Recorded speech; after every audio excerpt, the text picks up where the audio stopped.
Square ਦੇ centre ਤੇ electric potential ਕਿੰਨਾ ਹੋਏਗਾ ਅਸੀਂ ਇਹ ਕੈਲਕੂਲੇਟ ਕਰਨਾ ਹੈ। ਤਾਂ ਦੇਖੋ ਜਿਹੜੇ ਵੀ ਪੁਆਇੰਟ ਤੇ ਅਸੀਂ ਇਲੈਕਟ੍ਰਿਕ ਪੋਟੈਂਸ਼ੀਅਲ ਫਾਈਂਡ ਕਰਨਾ ਉਸ ਪੁਆਇੰਟ ਤੇ ਅਸੀਂ ਕੀ ਪਲੇਸ ਕਰਾਂਗੇ ਇੱਕ ਟੈਸਟ ਚਾਰਜ। ਤਾਂ ਆਪਾਂ ਇਹਦੇ ਡਾਇਗਨਲਸ ਨੂੰ ਆਪਸ ਦੇ ਵਿੱਚ ਕੀ ਹੈ ਮੀਟ ਕਰਾ ਦਿੰਦੇ ਜਿਹੜੇ ਵੀ ਪੁਆਇੰਟ ਤੇ ਇਹ ਆਪਸ ਡਾਇਗਨਲ ਇੰਟਰਸੈਕਟ ਕਰਨਗੇ ਉਹ ਇਹਦਾ ਕੀ ਹੋਏਗਾ centre. that means here we have to find potential ਇਹਨੂੰ O ਪੁਆਇੰਟ ਲਿਖ ਦਿੰਦੇ ਮਤਲਬ ਇੱਥੇ ਕਿਤੇ ਅਸੀਂ ਟੈਸਟ ਚਾਰਜ ਰੱਖਾਂਗੇ। ਹੁਣ ਦੇਖੋ ਇਹ ਟੈਸਟ ਚਾਰਜ ਇਸ ਚਾਰਜ ਦੇ ਇਲੈਕਟ੍ਰਿਕ ਫੀਲਡ ਦੇ ਅੰਡਰ ਵੀ ਆਏਗਾ that means ਇਹਦਾ ਕੁਝ ਪੋਟੈਂਸ਼ੀਅਲ ਹੋਏਗਾ ਡਿਊ ਟੂ ਦਿਸ ਚਾਰਜ। ਇਸ ਚਾਰਜ ਤੇ ਦਾ ਕੁਝ ਪੋਟੈਂਸ਼ੀਅਲ ਹੋਏਗਾ ਡਿਊ ਟੂ ਦਿਸ ਚਾਰਜ। ਇਸ ਚਾਰਜ ਦਾ ਕੁਝ ਪੋਟੈਂਸ਼ੀਅਲ ਹੋਏਗਾ ਡਿਊ ਟੂ ਦਿਸ ਚਾਰਜ। ਇਸ ਚਾਰਜ ਦਾ ਪੋਟੈਂਸ਼ੀਅਲ ਹੋਏਗਾ due to this charge. Direction ਦਾ ਸਾਨੂੰ ਕੋਈ ਮਤਲਬ ਨਹੀਂ ਹੈ, ਸਾਨੂੰ ਸਿਰਫ ਮੈਗਨੀਟਿਊਡ ਤੱਕ ਮਤਲਬ ਹੈ ਕਿਉਂਕਿ potential is a scalar quantity. Potential ਦਾ ਫਾਰਮੂਲਾ ਕੀ ਸੀਗਾ ਦੈਟ ਇਜ਼ Q/R। ਚਾਰਜ ਸਾਨੂੰ ਗਿਵਨ ਹੈ, ਕੁੱਲ ਮਿਲਾ ਕੇ ਅਸੀਂ ਡਿਸਟੈਂਸ ਦੇਖਣਾ ਹੈ, ਵੈਲਿਊ ਪੁੱਟ ਕਰਾਂਗੇ ਸਾਰਿਆਂ ਦਾ ਪਲੱਸ ਕਰ ਦਾਂਗੇ। ਤਾਂ ਜਰਨਲ ਦੇਖੋ ਜੇ ਆਪਾਂ ਲੈ ਕੇ ਚੱਲੀਏ ਜਰਨਲ ਦੇਖੋ ਅਦਰਵਾਈਜ਼ ਦਾ ਤੁਹਾਨੂੰ ਕੀ ਹੈ 0.1 ਜੇਕਰ ਤੁਸੀਂ ਵੈਲਿਊ ਯੂਜ਼ ਕਰਕੇ ਚੱਲੋਗੇ ਠੀਕ ਹੈ ਫਿਰ ਤੁਸੀਂ ਇਹਦੇ ਐਂ ਦੇਖੋ ਵੀ ਇਨ ਬਿਟਵੀਨ ਅਗਰ ਸਾਨੂੰ ਕੋਈ ਅਗਰ ਡਿਸਟੈਂਸ ਕੈਲਕੂਲੇਟ ਕਰਨਾ ਪੈ ਗਿਆ ਤਾਂ ਸੈਕਿੰਡ ਪਾਰਟ ਮੈਂ ਤੁਹਾਨੂੰ ਦੱਸੂਗਾ ਤਾਂ ਫਿਰ ਸਾਨੂੰ ਇਹਦੇ ਹਾਫ ਵਿੱਚ ਹਾਫ ਕਰਨਾ ਪਊਗਾ। ਮਤਲਬ ਥੋੜ੍ਹੀਆਂ ਕੈਲਕੂਲੇਸ਼ਨਸ ਕੀ ਹੈ ਥੋੜ੍ਹੀਆਂ ਜਿਹੀਆਂ ਮਤਲਬ ਟਫ ਹੋ ਸਕਦੀਆਂ ਨੇ। ਤਾਂ ਇਹੋ ਜਿਹੇ ਕੁਐਸਚਨ ਦੇ ਵਿੱਚ ਆਪਣੇ ਵੱਲੋਂ ਇੱਕ ਜਰਨਲ ਤੁਸੀਂ ਕੀ ਹੈ ਡਿਸਟੈਂਸ ਕੈਲਕੂਲੇਟ ਮਤਲਬ ਲਿਖ ਸਕਦੇ ਹੋ 0.1 ਦੀ ਜਗ੍ਹਾ 'ਤੇ। ਫੋਰ ਐਗਜ਼ਾਮਪਲ ਮੈਂ ਇਹਨੂੰ 0.1 ਨੂੰ A ਮੰਨ ਲਾਂ, ਮੈਂ ਕੋਈ ਪ੍ਰੋਬਲਮ ਨਹੀਂ ਹੋਣੀ ਚਾਹੀਦੀ। ਜਿੱਥੇ A ਹੋਏਗਾ ਮੈਂ ਉਹਦੀ ਵੈਲਿਊ 0.1 ਪੁੱਟ ਕਰਦਾ A B C ਤੁਸੀਂ ਕੁਛ ਵੀ ਕੈਲਕੂਲੇਟ ਕਰ ਲਓ ਓਕੇ। ਹੁਣ ਦੇਖੋ ਅਗਰ ਮੈਂ ਪੋਟੈਂਸ਼ੀਅਲ ਫਾਈਂਡ ਕਰਨਾ ਐਟ ਪੁਆਇੰਟ O ਤਾਂ ਬੱਚੇ ਪੋਟੈਂਸ਼ੀਅਲ ਐਟ ਪੁਆਇੰਟ O ਇੱਕ ਤਾਂ ਹੋਊਗਾ potential due to a charge A plus फिर potential due to charge P plus potential due to charge C plus potential due to charge T। तो potential at point O के देखो shortcut भी तुसी कर सकते हो पर मैं एक बार की डिटेल दे दस रहा भी अच्छे तरीके नाल तुहानू की समझ लग जाए कि Q की वैल्यू की है 1 माइक्रो मतलब 10⁻⁻6 प्लस है 10⁻⁻6 अपॉन अच्छा फिर चाहिए होंगे सानू डिस्टेंस आ डिस्टेंस दैट मीन सानू AO कैलकुलेट करना है। प्लस मैं फिर कहना भी बच्चे स्केयर बहुत यूज़ करते हैं क्योंकि इलैक्ट्रिक फील्ड के रिलेशन की है फॉर्मूले स्केयर होंगे नीचे है ना बट ये पोटेंशियल है आदत बनी होंगी है स्केयर फटाफट की है लिख देंगे बच्चे जिन्ना गलती हो जाती है तो इस चीज़ का खास करके ध्यान रखा जाए। तो सिमिलरली पोटेंशियल एट B देखो ये भी कितना होएगा that is K 10⁻⁻6 upon distance कितना हो गया OB फिर प्लस पोटेंशियल एट C की गल करा मैं के देखो बच्चे माइनस है ना तो माइनस साइन कंसीडर करा तो प्लस माइनस की हो जाएगा इतने आ जाएगा माइनस तो इतने मैं माइनस करता 10⁻⁻6 डिस्टेंस कितना है OC फिर सिमिलरली A भी माइनस के 10⁻⁻6 डिस्टेंस कितना जी OT। हुण एक तरीका तो है मतलब इनू की है AO कैलकुलेट करो OB कैलकुलेट करो OC कैलकुलेट करो OD कैलकुलेट करो फिर सारे सॉल्व करो। एक थोड़ा जिहा दिमाग लाऊंगा देखो एक आह स्केयर है ना ए दे डायगनल्स ने तो डायगनल जो इंटरसैक्ट करते हैं तो तुहानूं पता भी वो इंटरसैक्ट करके एक ही है इनू मतलब दो इक्वल पार्ट्स के डिवाइड कर देंगे ने। दैट मीनस मेरे कहने का मतलब की है कि स्केयर के सानू पता है जो AO डिस्टेंस है वो इज़ इक्वल टू OD होएगा एंड जो OC डिस्टेंस है वो इज़ इक्वल टू OB होएगा। हम देखो K 10⁻⁻6 K 10⁻⁻6 K 10⁻⁻6 ये तो सारिया वैल्यूज़ की सेम ने ओके AO OD भी सेम है ए प्लस पे है ए माइनस पे है। अच्छा OB तो OC भी सेम है ए प्लस पे है माइनस पे है तो तुहाडे दिमाग के अंदर नाल ने हिट करना चाहिए भी सारिया टर्म्स आपस कैंसल हो गई। That means potential at point O is 0 volt.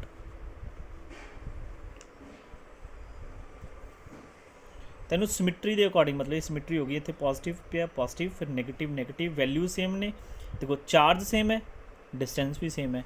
अच्छा, एक पॉजिटिव पोटेंशियल आ रहा है, फिर उन्हें नेगेटिव आ रहा है, फिर एक पॉजिटिव आ रहा है, फिर उन्हें नेगेटिव आ रहा है, टोटल पोटेंशियल कितना होगा? 0। एक पार्ट तो ये है। दूसरा पार्ट की है क्वेश्चन का, दूसरे पार्ट से कहते हैं if E is a middle point of B C. मैं बुक दे विच थोड़ा जिहा इन्होंने अलग तो किया होया, चलो मैं थोड़ा जिहा स्टेटमेंट नूं चेंज करदा है। ये कहते जे E is a middle point of B D, E की एक मिडल पॉइंट है, मतलब इत्थे बी डी का मिडल पॉइंट, मतलब मिड पॉइंट जिहड़ा इस साइड नूं की है टू पार्ट्स दे विच, टू इक्वल पार्ट्स डिवाइड करता है। दैट मीनस ए सारी साइड नूं आपां की मन्निया सी ए, दैट मीनस मैं कह सकदा भी जिहड़ी ए साइड है that is a/2 and this is also a/2।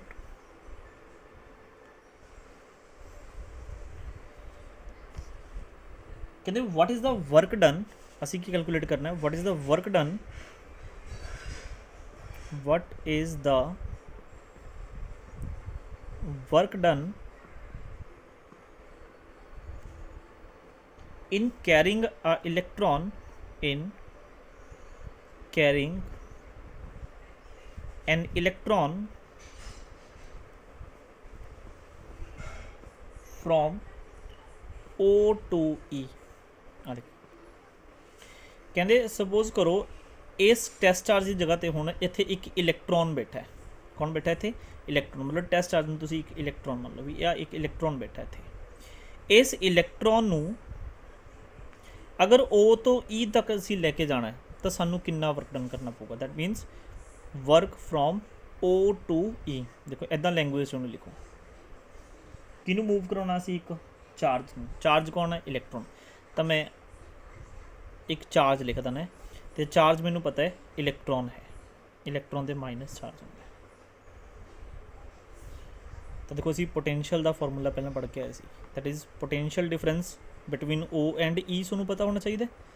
अच्छा, ये कहते बराबर होगा potential at point E minus potential at point O। तो अगर तुसी वर्क फाइंड करना फ्रॉम O टू E तो इन्हें इधर मल्टीप्लाई कर दो, तो potential at point E minus potential at point O। लो जी, आ गई तुहाडे कोल इक्वेशन नंबर 1। हुण सानू पता है पोटेंशियल एट पॉइंट O तो हैगा 0, तो असीं हुण फाइंड करना पोटेंशियल एट पॉइंट E कितना होएगा। दोनों नूं असीं सॉल्व कर देंगे, इत्थे वैल्यू पुट कर देंगे, वर्क डन आ जाऊगा। तो असीं हुण इस E पॉइंट ते पोटेंशियल देखांगे ड्यू टू अनदर चार्जिस। तो देखो एक तो देखो इस E पॉइंट ते इस +1 माइक्रो कूलम करके की होएगा? पोटेंशियल होएगा। अच्छा, फिर एक A वाले चार्ज करके होएगा, इस चार्ज का जिहड़ा डिस्टेंस होएगा वो किहड़ा होएगा? This one, this one. अच्छा, उस तो बाद एक इस पॉइंट करके भी इहदा पोटेंशियल होएगा, आ डिस्टेंस होगा, एक D करके होएगा। तो जो मैं पोटेंशियल एट E पॉइंट की गल करा तो एक तो बच्चे पोटेंशियल हो गया ड्यू टू A, फिर potential due to B plus potential due to C plus potential due to D। तो पोटेंशियल एट पॉइंट E, अच्छा A पॉइंट करके पोटेंशियल कितना है? ये कितना जी? दैट इज़ K, क्यू कितना है? 10⁻⁻6। अच्छा, डिस्टेंस किहड़ा होगा हुण? AE plus potential at point B तो की आऊगा K 10⁻⁻6, डिस्टेंस कितना? That is BE। फिर नेगेटिव चार्ज आ गया तो मैं पहले ही नेगेटिव ला देना, तो क्या होगा? K 10⁻⁻6, डिस्टेंस कितना होगा बच्चे? CE। फिर दूसरा भी नेगेटिव, K 10⁻⁻6 अपॉन डिस्टेंस कितना आएगा? That is ET। हम फिर देखो एक तो तरीका है भी हर एक वैल्यू नूं तुसीं सॉल्व करो। देखो एक चीज़ का देखो BE तो ED, this term and this term, ये पॉजिटिव है नेगेटिव है। देखो दोनों ही डिस्टेंस सेम ने, तो यदा मतलब मैं तो सीधे कटता था, आधा खत्म है। हुण रह गया फंडा AE तो CE का। ਇਹਦਾ तरीका बच्चे की है कि इस इत्थे तुसीं एक तुहानूं ट्रायंगल दिख रही है, ट्रायंगल दे विच तुसीं पाइथागोरस लगा लो। ठीक है जी। पाइथागोरस लगाओगे दैट मीनस आ तुहाडे कोल ए है, a/2 है, तुहाडे कोल CE कैलकुलेट हो जाऊगा। सिमिलरली तुसी इत्थे पाइथागोरस लगा दो तो बच्चे वो भी डिस्टेंस की होंगे सेम होंगे। दैट मीनस असी सिमिट्री के अकॉर्डिंग सीधा देख सकते हैं CE इज़ इक्वल टू AE है। दैट मीनस आ भी इक्वल ने तो आ भी कैंसल हो गए। That means potential at point E भी कितना 0। तो इहो ਜਿਹੇ क्वेश्चन पेपर च बहुत आते हैं। देखो जिहदे विच की लगता भी कैलकुलेशनस बहुत ज़्यादा ने बट थोड़ा जा मतलब लॉजिकली तुसी देखोगे तो मतलब कैलकुलेशनस कुछ भी नहीं हैगियां। तो पोटेंशियल एट पॉइंट E भी कितना 0, O ते भी 0 है, E ते भी 0। दैट मीनस पोटेंशियल डिफरेंस कितना 0। तो मैं कह सकता है पोटेंशियल डिफरेंस है जो है 0। तो चाहे तुसी कल्ले कल्ले दी वैल्यू पुट कर दो 1, चाहे इत्थे पुट कर दो, तुहाडे कोल आंसर आ जाऊगा।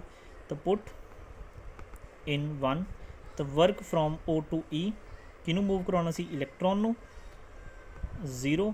That means 0। अच्छा ਇਹਦਾ मतलब ਤੁਹਾਨੂੰ कोई वर्क डन नहीं करना पैना है। ठीक है जी। वर्क डन बाय इलैक्ट्रोस्टैटिक फोर्सिस कितना 0 है। ठीक है जी। इस तरीके ਦੇ ਨਾਲ ਤੁਸੀਂ ਕੀ न्यूमेरिकल सॉल्व कर सकते हो, कोई दिक्कत नहीं आएगी। नैक्सट बच्चे एक कंसैप्ट होर करांगे, ये भी काफ़ी इंपॉर्टेंट है। मैं तुहानू कंसैप्ट दसूँगा फिर ये तुहानू क्वेश्चन दूँगा, तुसी खुद करना होएगा। If n drops water droplets तुसी कह सकते हो, जां स्मॉल सफीयर तुसी कह सकते हो। ईच ड्रॉप मतलब if n drops each has charge Q and radius R combine to form a bigger drop,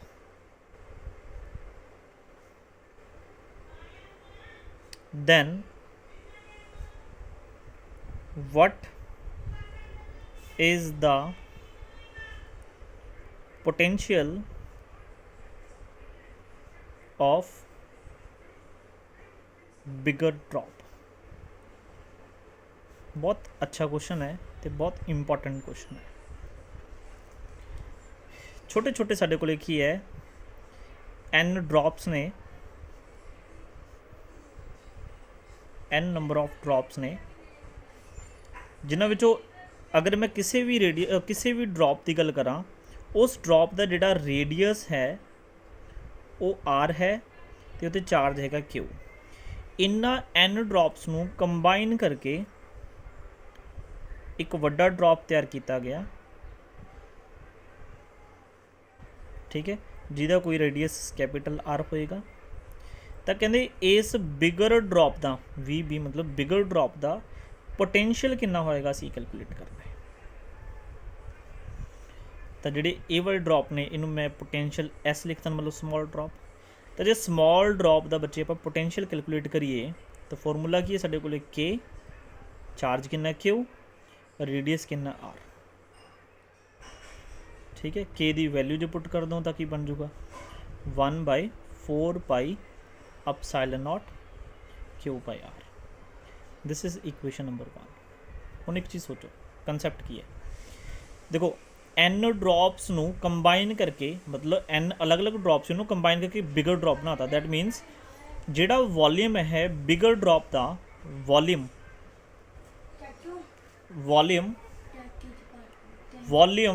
of bigger drop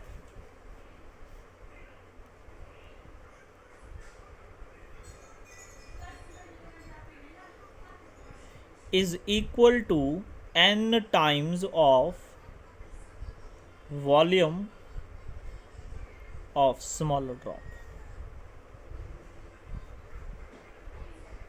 n ने ना हो उन्होंने n टाइम ना मल्टीप्लाई कर दो। तो वॉल्यूम का फॉर्मूला की होंगे सफीयर ने 4/3 पाई, रेडियस कितना कैपिटल R दी cube which is equal to n into 4/3 pi छोटे सफीयर का जो रेडियस है ड्रॉप का रेडियस कितना हो स्मॉल R। तो देखो 4/3 पाई ना 4/3 पाई कैंसल, तो आर दी क्यूब इज़ इक्वल टू बच्चा आ गया एन आर दी क्यूब, तो आर कितना आ गया एन दी पावर 1/3 इंटू आर रिलेशन साढ़े को बन गया बिगर सफीयर दा in terms of smaller सफीयर।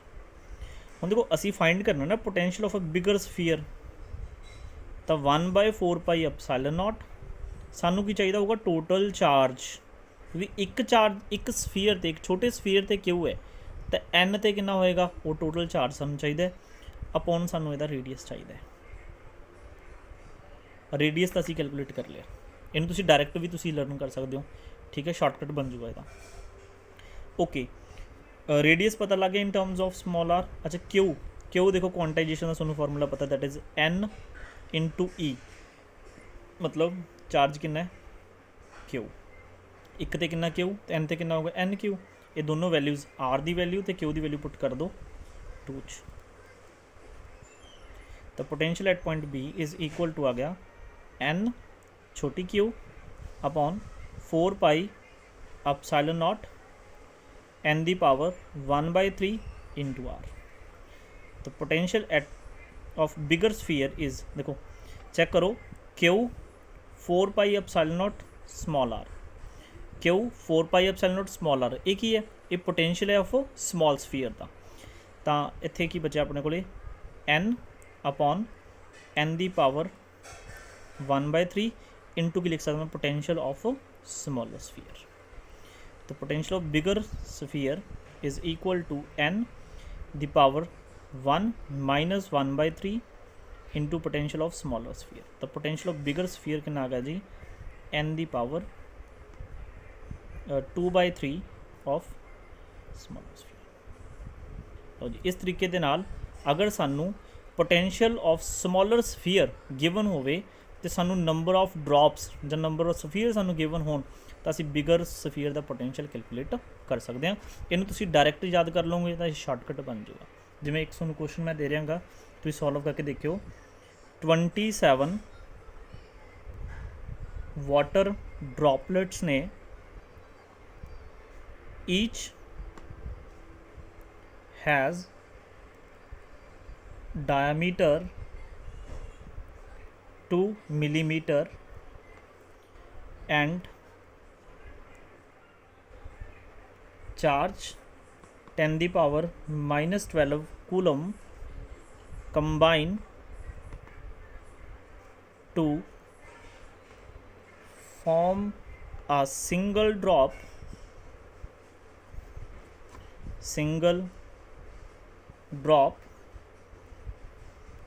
find the potential of single drop मतलब बिगर ड्रॉप। तो 1 मिनट के लिए वीडियो नू पाउज करके खुद सॉल्व करने की कोशिश करो, फिर बाद विच आंसर मैच करो। एन हो गया 27, ठीक है जी। पोटेंशियल स्मॉल ड्रॉप का जो है वो कैलकुलेट कर लो, तो अपन चार्ज दिता हुआ है दैट इज़ 9 इंटू 10 दी पावर 9, चार्ज हो गया 10 दी पावर माइनस 12 अपॉन जो डायमीटर है 2 मिलीमीटर है, तो रेडियस कितना हो गया 1 मिलीमीटर, मतलब 10 दी पावर -3, ठीक है जी। तो potential of smaller sphere is equal to that is 9 into 10 दी पावर -3 इंटू ऊपर जाके होगा 10 दी पावर +3, तो ये आ गया जी अपने को 9 वोल्ट। कई बार डायरैक्ट अपन गिवन भी होंगे, सीधा डायरैक्ट ही दे देंगे। तो जो सिंगल ड्रॉप मतलब बिगर ड्रॉप का जो पोटेंशियल है एन दी पावर कितनी करनी है 2/3, मतलब इनू कट दो, 27 दी पावर कितना आ गया 2/3 into potential of smaller sphere that is 9 volt. तो पोटेंशियल ऑफ बिगर ड्रॉप ये कितना होगा जी अपने को 3, तो 3 27